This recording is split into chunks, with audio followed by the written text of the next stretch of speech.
त्वरित में राज्यों की खबरों की शुरुआत जम्मू कश्मीर से। जम्मू कश्मीर के अररिया और आरएसपुरा में पाकिस्तान की तरफ से रात भर फायरिंग होती रही, जो अब भी रुक रुक कर जारी है। भारत की आगे की चौकियों और रिहायशी इलाकों को निशाना बनाया गया है। जवाबी कार्रवाई में बीएसएफ ने पाकिस्तान की कई पोस्ट को भारी नुकसान पहुंचाया है। एबीपी न्यूज के पास बीएसएफ की कार्रवाई का वीडियो है। इसमें अरनिया सेक्टर से दिए गए जवाब में पाकिस्तान की चौकियां तबाह होते हुए दिख रही हैं। बीएसएफ की गोलीबारी में पाकिस्तान की चौकियों पर लगे टावरों में भी आग लग गई। पाकिस्तान दावा कर रहा है कि भारत की कार्रवाई में उसके कुछ नागरिक मारे गए हैं। हैरानी की बात यह है कि रमजान के पाक महीने में भी पाकिस्तान अपनी हरकतों से बाज नहीं आ रहा है। जम्मू के अखनूर के केरी इलाके में 20 और 21 मई की रात हुई फायरिंग में 8 महीने के मासूम की गोली लगने से मौत हो गई है। पुलिस का दावा है कि सीमा पार से हो रही फायरिंग की गोली इस मासूम को लग गई, जिससे उसकी जान चली गई। जम्मू कश्मीर में बौखलाए आतंकियों ने कल पुलवामा में सिख बस्ती की सुरक्षा में लगे सिपाहियों पर हमला कर दिया। पुलिस की सतर्कता से बड़ा हादसा टल गया। दोनों तरफ से हुई गोलीबारी के बाद आतंकी भाग गए। छत्तीसगढ़ दंतेवाड़ा में परसों नक्सली हमले में शहीद हुए यूपी के गाजीपुर के अर्जुन राजभर और वाराणसी के रविनाथ सिंह पटेल का अंतिम संस्कार हुआ। गाजीपुर के रहने वाले शहीद अर्जुन राजभर का अंतिम संस्कार पूरे राजकीय सम्मान के साथ गंगा शमशान घाट पर किया गया। शहीद अर्जुन के पार्थिव शरीर को मुखाग्नि उनके पुत्र अभय ने दी। शहीद अर्जुन की अंतिम यात्रा में यूपी सरकार में मंत्री ओम प्रकाश राजभर भी शामिल हुए। वाराणसी के दल्लूपुर गांव के रहने वाले रविनाथ सिंह पटेल भी उन 7 शहीदों में शामिल थे जो 20 मई को छत्तीसगढ़ के दंतेवाड़ा नक्सली हमले में शहीद हो गए थे। कल शाम को जब शहीद रविनाथ का पार्थिव शरीर उनके गांव पहुंचा तो उनके अंतिम दर्शन के लिए लोगों का तांता लग गया। वाराणसी के मणिकर्णिका घाट पर शहीद रविनाथ को अंतिम विदाई दी गई। दंतेवाड़ा में सीआरपीएफ के 7 जवानों के शहीद होने के बाद रायपुर में केंद्रीय गृह मंत्री राजनाथ सिंह ने कहा, नक्सली हारी हुई लड़ाई लड़ रहे हैं। नक्सलियों का पैसा विदेशों में हो सकता है, उसका पता लगाया जा रहा है।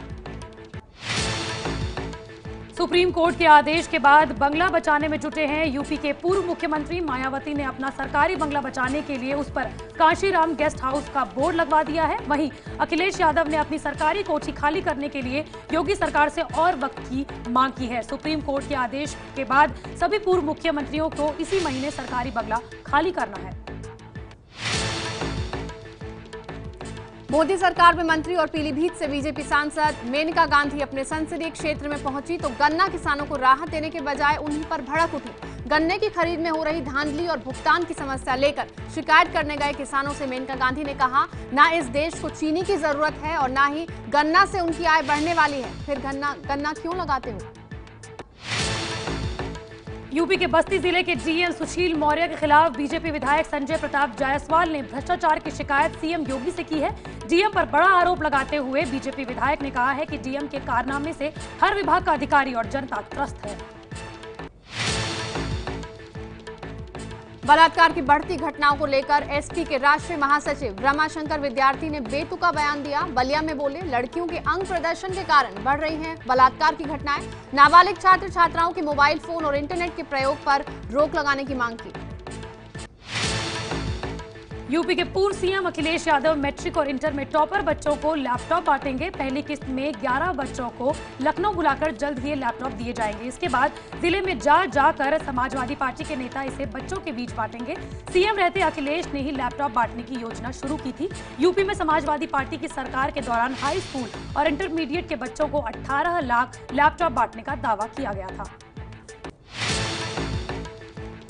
यूपी में महिलाओं पर बढ़ती हिंसा के खिलाफ कल महिलाओं ने प्रदर्शन किया। महिलाएं चारबाग रेलवे स्टेशन से मुख्यमंत्री आवास तक जाने की कोशिश कर रही थी, लेकिन पुलिस ने इन्हें बीच में ही रोक दिया। इसके बाद महिलाओं ने लखनऊ के हजरतगंज में गांधी प्रतिमा पर धरना दिया।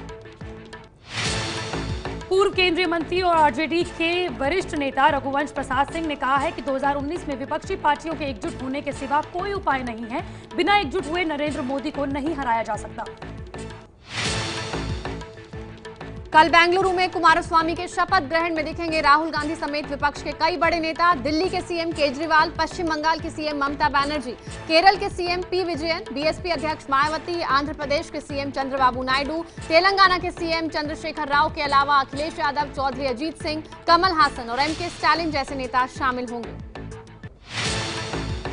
कर्नाटक में कुमारस्वामी मंत्रिमंडल को लेकर आज फैसला हो सकता है। आज बेंगलुरु में कांग्रेस और जेडीएस के विधायकों की संयुक्त बैठक होगी। कर्नाटक में कांग्रेस को 20 और जेडीएस को 14 मंत्री पद मिलने की चर्चा है।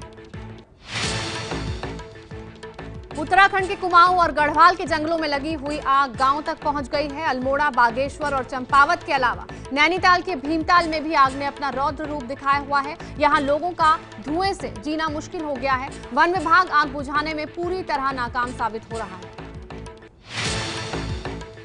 उत्तराखंड के जंगलों में लगी आग को 5 दिन हो चुके हैं। टिहरी, चंबा, खिरसू, चक्राता, उत्तरकाशी, श्रीनगर और हरिद्वार के जंगलों में लगी आग पर अब तक काबू नहीं पाया जा सका है। आग ने अब जंगलों से सटे गांव और शहरों का रुख कर लिया है, जिससे स्थानीय लोग बेहद परेशान हैं। कल एमपी में ग्वालियर के पास बिरला नगर स्टेशन पर नई दिल्ली से विशाखापट्टनम जा रही आंध्र प्रदेश एक्सप्रेस में आग लगने से हड़कंप मच गया। आग में ट्रेन की 2 एसी बोगी जलकर खाक हो गई, लेकिन यात्रियों को वक्त रहते ट्रेन से उतारकर बचा लिया गया। घटना के बाद से दिल्ली से मुंबई और दक्षिण की ओर आने जाने वाला ट्रेन यातायात करीब 3 घंटे ठप रहा। एमपी के खंडवा में दिवंगत गायक किशोर कुमार का पुश्तैनी घर बिकने की कगार पर है। खंडवा शहर में चर्चा है कि किशोर कुमार के घर को शहर के ही एक व्यापारी ने खरीद लिया है। किशोर कुमार के प्रशंसक चाहते थे कि यहां किशोर कुमार की याद में एक भव्य स्मारक बने, लेकिन सरकार इस योजना को अभी तक अमली जामा नहीं पहना सकी है। हरियाणा के पंचकुला में पक्की नौकरी की मांग को लेकर प्रदर्शन कर रहे होमगार्ड्स पर लाठीचार्ज। होमगार्ड्स ने हरियाणा सरकार के खिलाफ जमकर नारेबाजी की। होमगार्ड्स मांग कर रहे हैं कि उन्हें साल भर काम दिया जाए और बिना नोटिस के नौकरी से बाहर न किया जाए। हरियाणा के गुरुग्राम में प्रिंस हत्याकांड में जिला अदालत ने आरोपी छात्र की अर्जी खारिज कर दी है।